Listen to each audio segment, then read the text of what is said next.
Morena, malo. Thank you. And look, thank you for the organisers for this. I really appreciate the invitation. Also, for the topic. The topic is something that probably has just always sat kind of off there in the margins. So to actually have to start thinking about what actually does a muse mean, what is a muse, etc., was kind of interesting. And more importantly, how potentially did it fit within my kind of experience. So this morning is a bit of a ramble, I'm sorry. I don't have a clear pathway for this. I kind of jump a bit all over the show, so apologies. Also, I am going to read from some notes. I'm an old git. I must admit, looking at you there, I'm probably twice everybody's age here. It's like, oh my goodness. There's a few slightly older ones at the back, but that's a bit it. So, yeah, so it's not that I'm nervous or anything. So as I said, this is about the muse.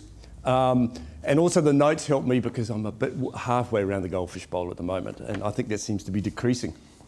In fact, I was just telling Chris, the camera guy there, that about 30 years ago, I just decided I wasn't going to be what they used to call back then a designer-saw, those designers that didn't use technology. So I spent 60 grand, and you can imagine, what the exchange rate, the rates were back then, on computer and monitor, software, etc. The actual desktop was 10 grand. The monitor was this huge beast. It took two people to lift the bloody thing into the room. And that was, I think, $6,000–7,000 alone. And I remember getting all this stuff, being really excited, and I was typing a letter. And I thought, I'll print it. So I had this A4 black and white printer. You couldn't get colour. And it came out, and it looked like shit. It was all over the show, and half the problem was that the computer was set up for Imperial A4, excuse me, but the printer was American A4. I didn't know there was a difference. Yeah, so that's like 60 grand for nothing. Anyway, so this is, so as you can see, I kind of ramble, so hopefully I'll stick to some time. So this is the idea of a muse. So a source of artistic inspiration, a person who serves as a creative inspiration, to muse about on the possibility of XYZ, to think about something carefully and thoroughly, to think or say something in a thoughtful way, a state of deep thought or dreamy abstraction is kind of nice. You will no longer need food, water, drugs, sex, or whatever else you think you need as long as you have a muse. Pretty awesome. And I don't know how many people have actually kind of thought about this. So hopefully maybe today, apart from the great food, there might be a couple of little things that I can sort of connect with. So let's see if I can get this right. No? Private was the error. This one? That one? Yeah. That one? Yeah. That's it, I'm done. Seriously, that is my muse, or one of them. I was brought up on Tintin since I was a real kid. My grandmother bought me some books. I got some really old books. I've still got them. They're all taped together and they're looking really manky, but they're beautiful. The story of this young lad, this young reporter, going around the world solving the world's problems was fantastic. And you just kind of vicariously sort of adopt some of the principles, some of the integrity. And just the storylines. And I read a lot about Hergé, the guy that created Tintin. And the guy was racist. He was a bit of a bigot. It's kind of interesting when he first sort of started. But the stories through and as he changed. What was really interesting is looking at the books. If there's one of the original books about Tintin in the Congo, which was like, whoa, that was kind of out there. But Tintin and his dog Snowy are still stuff that I really relate to. One, I love the graphics as well, but the storyline, the illustrations, how through the few lines can really convey a story. And I think going back to the other slide, the idea of a muse appearing in all sorts of different guises, whether it is somebody talking to you, whether it is something that you get as an inspiration, or an aha moment, or now what I'm calling a muse moment, so which I kind of quite like. So my other muse is this dude here. Has anybody actually heard of the Phantom? A few of you? As a colleague of mine I worked with, his mother was English, but she couldn't pronounce phantom, and it was the Phantom. So, but the Phantom is this character that lives in this mythical place somewhere in Africa. And he's not a superhero, but he does like all of them. It seems to be the prerequisite. He had to wear his underwear over the top of everything else. That's special underwear. So maybe for the males, that's the secret. But once again, he's about doing things right. And I just love the stories. I just love the stories. And just once again, just through that connection, that juxtaposition of words and images, how it creates other kind of narratives. So those are my two. So this is kind of an interesting one. I won't read it all out right now, but the importance of a muse is having your own muse, a person to call on who is willing and able to bring your creative ideas to life, is a gift. Apparently the Western world abandoned muses at the time of the Renaissance, and I'll cover that off in a little bit. It's kind of interesting why they did that. I'll talk a little bit about creativity in relation to a muse and references in the broader sense of the word. So the idea is that you can sort of say, actually maybe there is a muse out there for me. This is kind of an interesting one. I was starting to research it, is this, when you get a creative blockage, which is like, most days, it has been suggested that the return of the concept of a muse could take away, and I quote, away that awful, paralysing burden of responsibility for the outcome of creative efforts. And like, whoa, that kind of resonated. I've had many of those. And there's a little story that I have.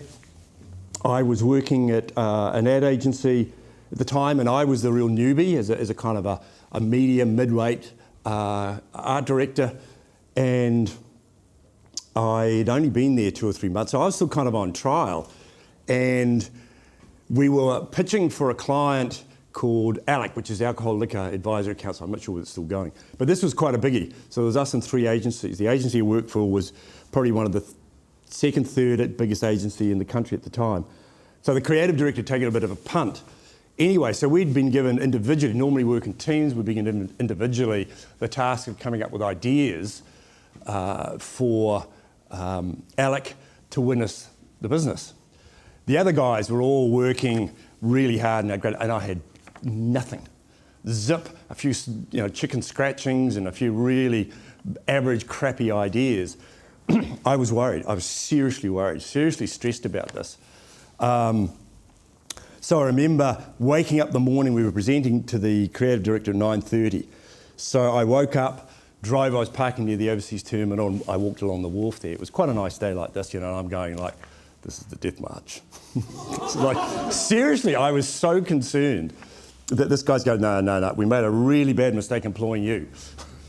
Anyway, so as I'm walking about halfway down, I had this flash of inspiration.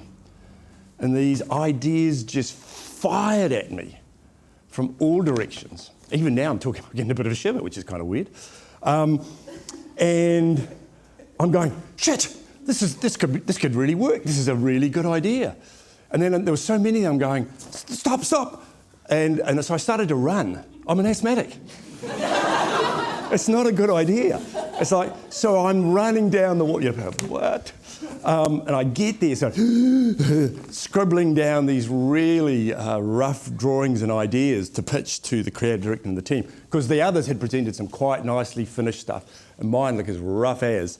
But that was what we pitched with. We didn't get the business. You all know what about pitching's like. But it was so cool, and in that moment, the 2 or 3 weeks it was, and that kind of half an hour before the deadline, the idea came, So I think there was a muse moment there. Hopefully I think there was a kind of a muse moment there. So this one's kind of interesting, and it describes how the ancient Greeks viewed this. So ancient Greeks, Romans, people did not happen to believe that creativity came from human beings. That they believed that creativity was a divine attendant spirit that came to human beings from a distant and unknowable source. And I think that's kind of interesting. The whole idea that we can kind of park some of that responsibility off to somewhere else. It's not just us, especially in those moments when we're not feeling particularly inspired. Socrates talks about it here. The Romans had the same idea that they called a disembodied spirit called a genius, which is kind of interesting, which was great because the Romans did not actually think that a genius was particularly clever, which probably most of us believe today when people think that they're geniuses. Where are we? But it was a genius was a sort of magical divine entity who's believed to literally live in the walls of an artist studio. And those words, I'll read those words because we got them lost. No, still lost it. So that the whole idea that the artist had lived in the walls and would work with the artist and shape the outcome of the work.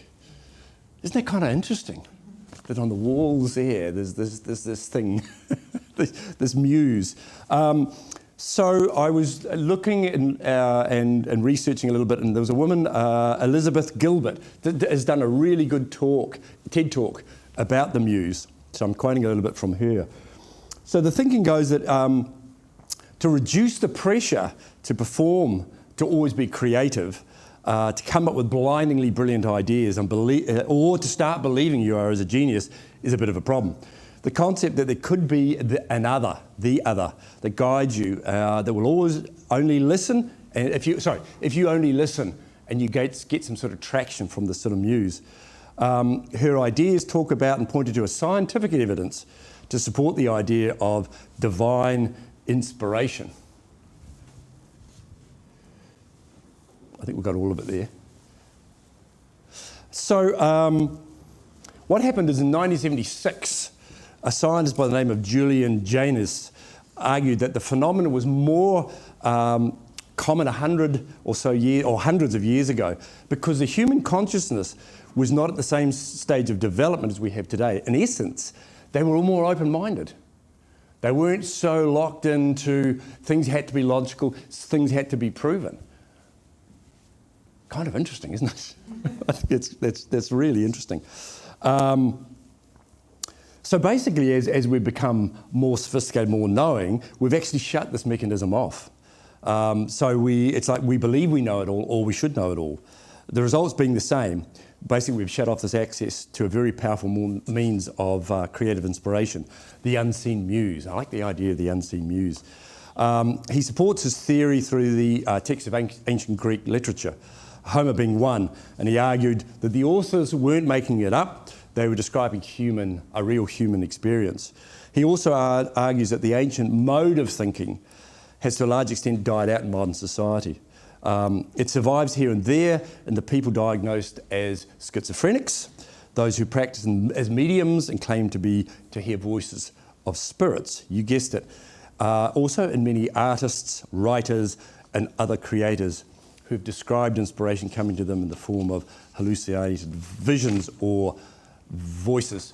So this is kind of an interesting one. So the whole idea is where, as a Renaissance, you had this big idea that let's put the individual humans at the centre of the universe above God's mysteries, etc., etc. So there's no room for the mystics anymore. So we started to believe our own press, basically. So the idea that we could actually sort of park some of that out, I think it's kind of almost refreshing. It's like, wow, I don't have to kind of do it all myself. So, let's see what I've got for the next slide. Nope, I'll leave that one there anyway. So basically what I thought I'd do is talk a little bit about what I've done and more importantly how I link a muse or Muse Moments to that.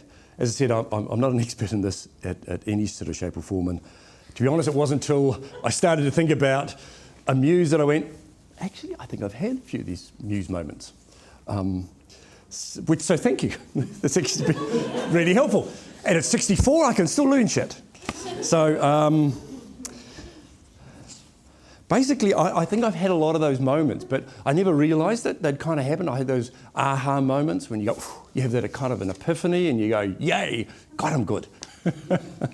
And yeah, it must have been all to do with me. But a lot of the time I didn't realise until way afterwards. So I studied at the School of Design, graduated as a sort of a 19-year-old, knowing diddly squat basically. And I got a job quite quick at a big corporation as an in-house graphic designer. Really enjoyed it. I learnt so much, but I'm not sure whether I had any kind of Muse moments, I have to say. Maybe I did, but I just never really realised it. But after a period of time, so I was enjoying that, but then I did have a Muse moment, and I decided to quit. And I joined the army, partly because, and I haven't changed, I'm a skinny little white dude. So I kind of figured, I'm an asthmatic, so I thought, what could the army do for me? And it was actually quite an interesting thing. So I spent 3 years in the army, and based in Waiouru, and it was a real Muse moment, because what I realised quite quickly is pretty much most of my colleagues were that much stronger, faster than me. Where I'd be sort of trying to take a breath or whatever, they'd be straight past me. But I figured out after about halfway through my training that it wasn't about actual physical strength. It was actually about mental strength. And that I actually found I did have quite a bit of that. And there was a number of things that we used to do where we would have to jump, and it was in feet back then, a 9-foot gap. I hope it seems quite long, quite wide, I mean. But the incentive was, and we were in full kit, and the incentive was that at the bottom of this kind of trench was dead sheep and any other manner of rotting things that the corporals and sergeants could find just as a bit of incentive to not fall in. But there was a whole lot of little things that happened in there that really kind of changed me. That, okay, physically, I wasn't the strongest, but mentally, I could nail them. So then I moved overseas and I worked in design as a graphic designer in London for about 18 months, toured around and did some sort of interesting stuff. And it was kind of cool. The interesting thing about that was another bit of a kind of an aha moment, is that I didn't realise the value of the training, the experiences that I'd got in New Zealand. Because when I got there, it was a bit unusual that they employed a Kiwi, because they thought, somebody from down there, what's he going to know? What was really interesting is they could do their jobs really well, but they were really segmented. They could do this bit, they could do this bit, they could do this bit, they could do this bit, but they couldn't join the dots necessarily. Whereas I actually could and do all of their jobs, and it wasn't that I was so bloody brilliant, it was just some very good tutors that I had and some very good training. And that was really interesting. So there was kind of at that stage quite an aha moment around, okay, as a Kiwi, there's a lot more things that I could do. So once again, is this an aha moment? I don't know. So I returned to New Zealand and what I call moved to the dark side. I first got a job, I was only back quite a matter of weeks, and I got a job as a graphic designer, which I then turned down because I'd got a job as a junior art director in an ad agency, and I knew diddly squat about advertising. It just sounded kind of like, yep, I could do that. So I remember I could turn up and I kind of thought, well, I'll just wing it. And the thing was, it was a really old school agency. And they were there was two or three quite big agencies like Lintas, and this one called Carlton Carruthers du Chateau. Fancy name. I mean, it was so old school, we had a tea lady. And the tea lady would come around at 10 o'clock, tea, with her trolley, tea. And then we would have our tea and we'd play darts. I thought, what? This is like a time warp. This was seriously like a time warp. It was like, what the heck? But I did learn some stuff. And that was a bit like the UK version, was very segmented, until I had a British creative director arrive, and he really took me under his wing. So he kind of was a muse, I think. He really encouraged me, pushed me. If he thought it was crap, he would say it was crap. You could do better or whatever. And there's a very funny story when I was first there. In advertising, most of you probably know, the team thing was very much an art director and a writer, and you worked together. But there, they didn't have that. So I was in this little cubicle, and the writer was in that cubicle. Literally, I remember I used to work on Hannah's shoes. Dry as toast. Anyway, literally what would happen is I'll be doing whatever I was doing, no computers. No bloody laptops, no diddly squat. They were just, you drew shit. And then what would happen is this piece of paper would go, ooh. That was his words. No kind of, let's have a chat about it. Let's kind of work together on this. Let's collaborate. Right, there's the words, do some pictures. So that was kind of a really interesting one. I then got pirated, which was really cool, by a Ogilvy Mather. And that was kind of interesting. I only lasted 6 months there, which was a serious aha moment, not a Muse moment, because it was very formulaic. It's kind of under the courtesy of David Ogilvy. It's what I call the ad version of paint by numbers. He figured he'd worked out the science of advertising. You did this, and you couldn't do anything else. That's the only way it worked. So I then worked for a small agency. In fact, they moved to a building just across the road here for a while. Some ex-guys from sort of Colenso. And I think in some ways there was different sort of Muse moments in there, but once again, I didn't actually kind of recognise them as such because it was a bit crappy. But I wonder whether in that crappiness, there is the Muse moments. It's kind of, you then kind of have to step back and go, is this what I want? Is this what I do? Am I good at this? Whatever. My writer we were both kind of still junior and very much marginalised by the rest of the creatives.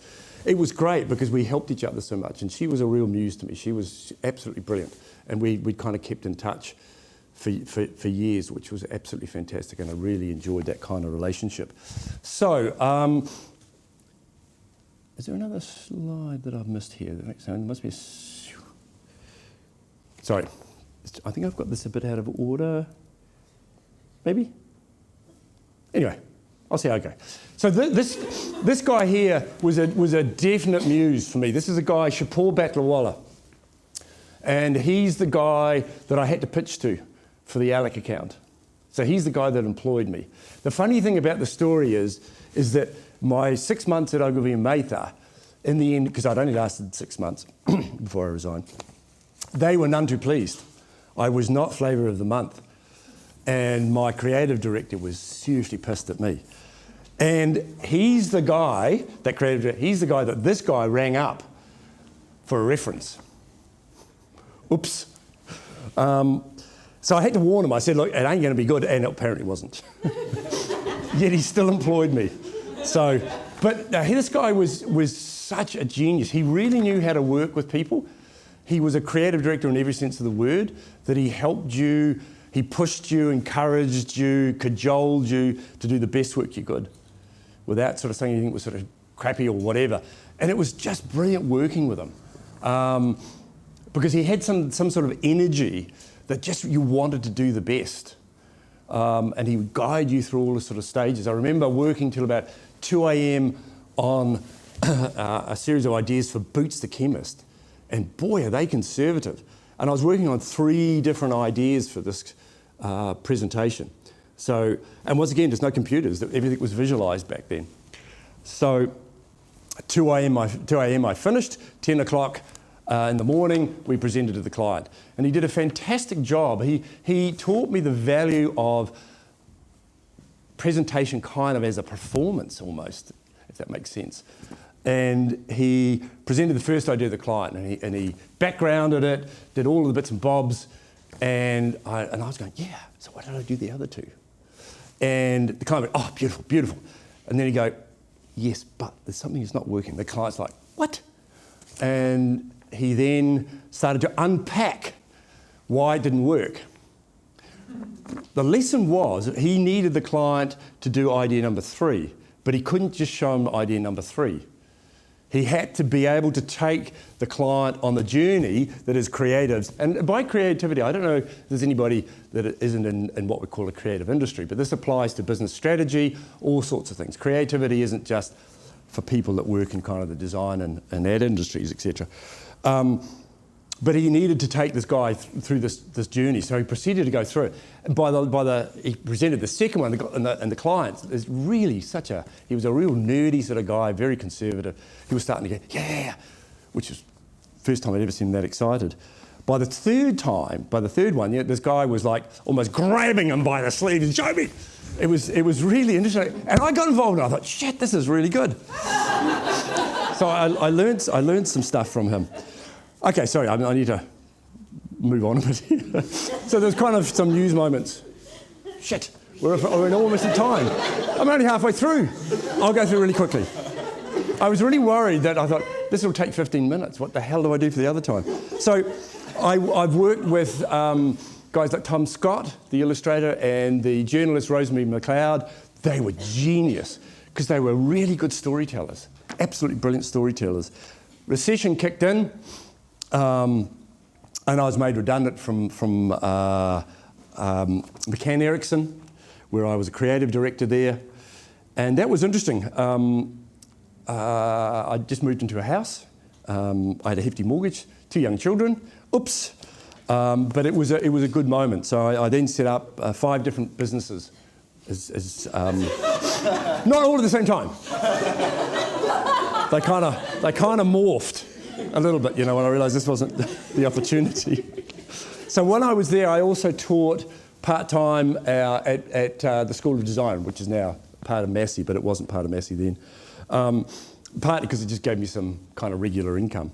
But it was really cool, so I set up the advertising program there, which was quite a blast. So now I'm a senior lecturer at the School of Design. And as I said, I'm not an expert. I know some stuff. But I really enjoy working with the students. I was just saying to somebody before, I think I learn as much, if not more, from them than they learn from me. I think their energy, their lens on the world is really cool. So the Muse thing's really interesting, isn't it? That the muses can take many different sort of forms. That, maybe a teaching staff can be a muse, but students can also be muses. For me at 64, oh, sorry about the microphone. I just bashed the microphone. They can inspire us as well, and I think I feel really pretty privileged. They just blow me away with some of their thinking. It's a really good sort of relationship. So my research interest, so that's my teaching. So if I jump back, a couple of things here. These were things from some teaching events. So my research has been initially was around gender stereotypes, particularly in advertising. I realised how much we embedded gender stereotypes, and especially in masculinity. So I didn't make myself particularly popular at Massey. Studying masculinity was not a great career move for me. I remember a really funny story. I was invited to present a paper in Oxford University, and it was an invite, and I was the only male. There was 35 females, mostly from North America, and I'm the only male. It's like, oops, like, jeepers. That was and my topic was about the death of feminism with Generation X. It was like, talk about shoot yourself in both feet. But my saving grace was I was the second to last speaker. So I presented well, but there was a woman there, she was probably in her 70s, and what was really interesting is she described quite well the fact of her different muses, and most of them were men because of the industry she was in. And she wasn't anti-men at all, she was just saying that they actually helped her. So it was a really interesting kind of intersection. So that was a bit of a Muse moment for me. So how long would you like me to finish? Okay. So very quickly, this is sort of some of the stuff that I've been working on around the First World War. And these are serious Muse moments around intersecting. I had a Muse moment on the 11th of the 11th in 2000 and, oh God, I don't know, 13.